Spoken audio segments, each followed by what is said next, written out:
이스라엘에서 태어나 히브리 대학교의 역사학과 교수로 재직 중인 유발 하라리는 초대형 베스트셀러 사피엔스와 호모데우스를 저술했습니다. 저도 그의 책을 너무 좋아해서 한국에 출판된 그의 책을 모두 읽었는데요. 그의 책을 읽어보면 그는 유대인이지만 유대교와 민족주의적 유대사회에 굉장히 비판적입니다. 동성애와 젠더 차별, 민족주의가 강한 유대교 문화에서 자란 그는 동성애자인데요. 전통적인 사회에서 자란 그의 어린 시절이 얼마나 힘들었을지 상상할 수 있겠죠?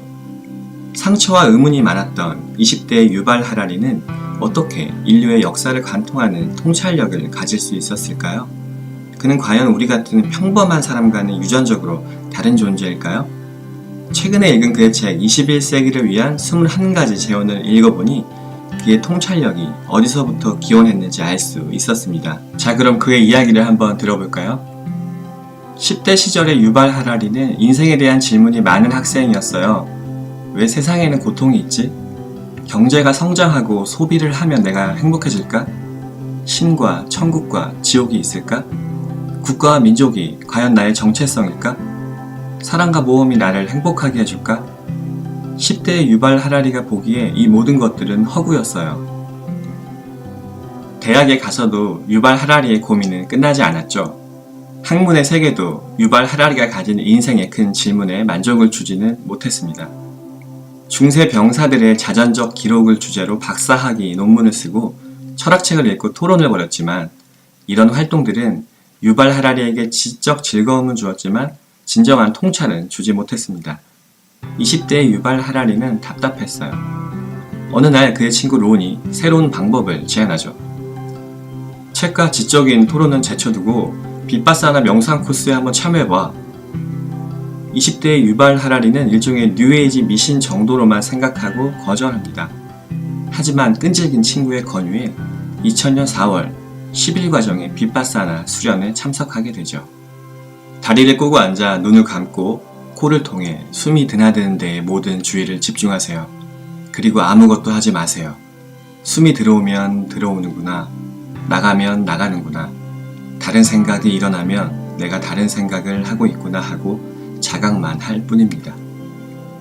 명상 코스의 교사인 S.N. 고엔카의 가르침에 유발 하라리는 인생에서 가장 중요한 것을 깨닫게 됩니다. 내가 숨쉬는 것을 관찰하면서 처음 알게 된 것은 그 전까지 내가 읽었던 모든 책과 대학 시절 참석했던 모든 수업에도 불구하고 나는 내 정신에 대해 아무것도 몰랐으며 그것을 통제할 능력도 거의 없었다는 사실이었다. 호흡 명상을 처음 해보면 10초도 지나지 않아 정신은 호흡에서 멀어져 점심 식사 메뉴나 먹고 살 걱정으로 떠돌죠. 호흡 명상을 통해 처음 깨달을 수 있는 것은 내가 나의 생각을 절대로 통제할 수 없다는 사실이에요. 이에 대해 유발 하라리는 이렇게 말해요. 나는 내 인생의 주인이며 개인 브랜드의 CEO라고 생각했지만 단 몇 시간 명상만으로 나는 나 자신에 대한 통제력을 거의 갖고 있지 않다는 사실을 깨달았다. 나는 CEO가 아니라 고작 문지기에 불과했다. 우리는 항상 밖에 어떤 일이 일어나는지, 남들은 뭘 하는지에 관심을 두고 살죠.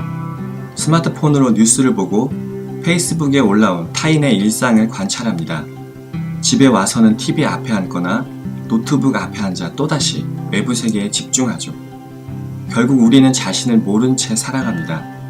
우리가 우리의 감각을 알아차리지 못하면 결국 우리는 감각에 반응하는 노예로 살 수밖에 없어요.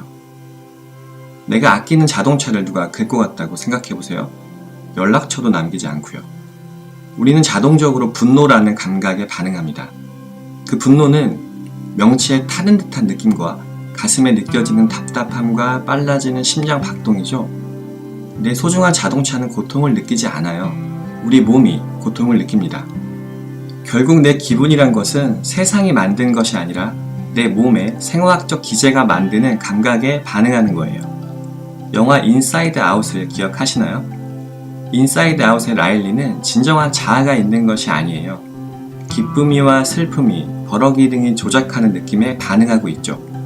영화는 참 유쾌하고 재밌지만 어떻게 보면 무서운 내용이에요. 주도적인 삶을 강조하는 이 시대에 이렇게 수동적인 자아가 우리의 현실이라는 것을 꼬집다니 말이죠. 하지만 실제로 우리는 이렇게 살고 있어요. 감각이 일어나면 반응하죠. 그렇다면 우리는 어떻게 해야 반응하는 삶을 멈추고 진짜 삶을 살 수 있을까요? 우리의 감각을 객관적으로 집중하여 관찰하면 우리의 감각이란 결국은 변화하고 사라지고 다시 나타나기를 반복한다는 사실을 알 수 있어요. 감각에 집착할 이유가 없어지죠. 또한 우리는 명상을 통해 현재에 집중할 수 있어요.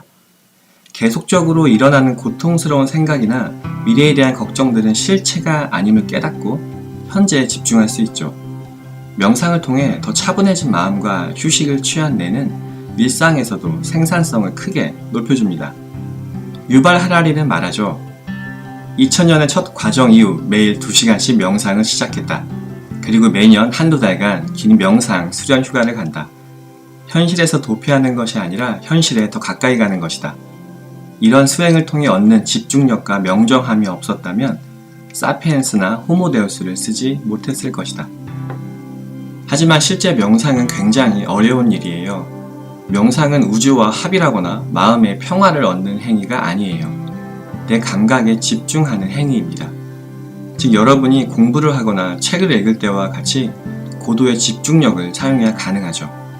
눈을 감고 호흡에만 집중하는 것은 쉴 새 없이 스마트폰이 울려대는 세상에서는 더욱 어려운 일이죠.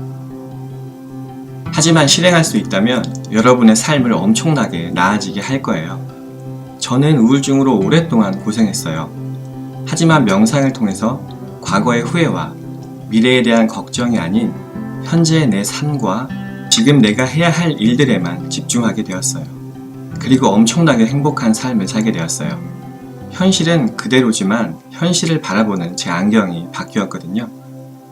감각에 반응하는 대로만 산다면 상업적 의도로 가득 찬 온갖 메시지가 우리의 생각을 조정하는 대로 생각하고 보고 싶은 영화나 직업마저 추천 알고리즘에 의지할 수밖에 없을 거예요.